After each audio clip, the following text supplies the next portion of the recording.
Morning dear Shen Stars, how are you all? I hope you all are well and safe at your home. Students, yesterday we have learned about the increasing and decreasing functions. Today we are going to proceed with some more examples based on increasing and decreasing functions. So, the next question, that is question number 9 of your exercise 6.2 is prove that y is equal to 4 sin theta whole divided by 2 plus cos theta minus theta is an increasing function of theta in the closed interval 0, pi by 2. Students, as we already know, to show an function increasing or decreasing, first we need to find its first order derivative. Now here we have the function in terms of theta, so we will find its derivative with respect to theta. So dy by theta, first we will apply u upon v rule, that is in the denominator it is v square, v as such derivative of u minus u as such derivative of v. That is, we will apply u upon v rule or the division rule of derivatives. So, and you already know that sin theta derivative is cos theta and cos theta's derivative is minus sin theta. So, we will apply that.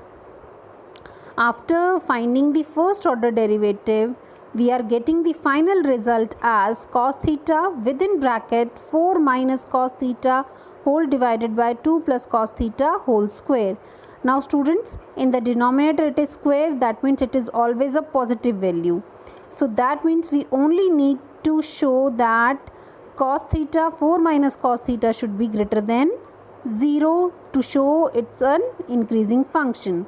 Now cos theta is always increasing between 0 to pi by 2, so that is also being done for us. So what is left, that is 4 minus cos theta is positive.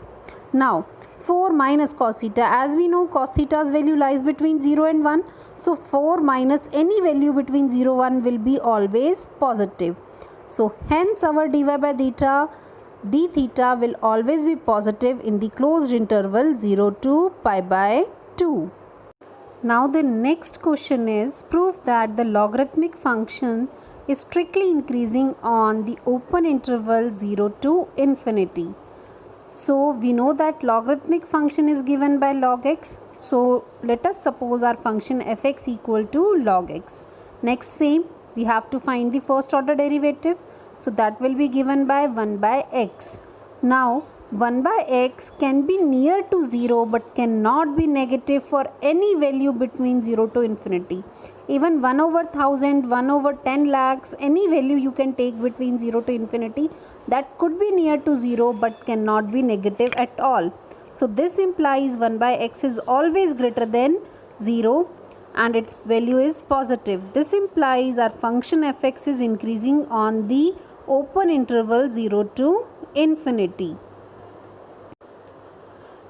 Next, the question number 11 is prove that the function f given by fx equal to x square minus x plus 1 neither increasing nor decreasing on the closed interval minus 1 to 1. Students, for any polynomial, first we need to find its first order derivative, then we will put that derivative equal to 0 for the critical points. Now here f dash x will be 2x minus 1. Now substituting f dash x equal to 0, we will get x as 1 by 2. So 1 by 2 will reduce our given interval into minus 1 to 1 by 2 and 1 by 2 to 1. Next step is to check the sign of f dash x between these two intervals. So we will pick up any random point between these two intervals which will prove that our given function is increasing or decreasing. If it is coming out to be positive, that means it is increasing function, and if it is coming out to be less than 0 or negative, then it is an decreasing function.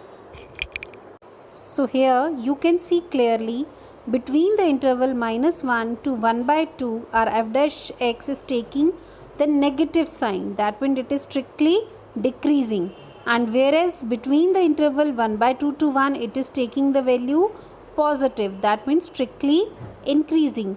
So the entire interval between -1 to 1, it is behaving decreasing as well as increasing. Thus our function is neither increasing nor a decreasing function on the interval -1 to 1.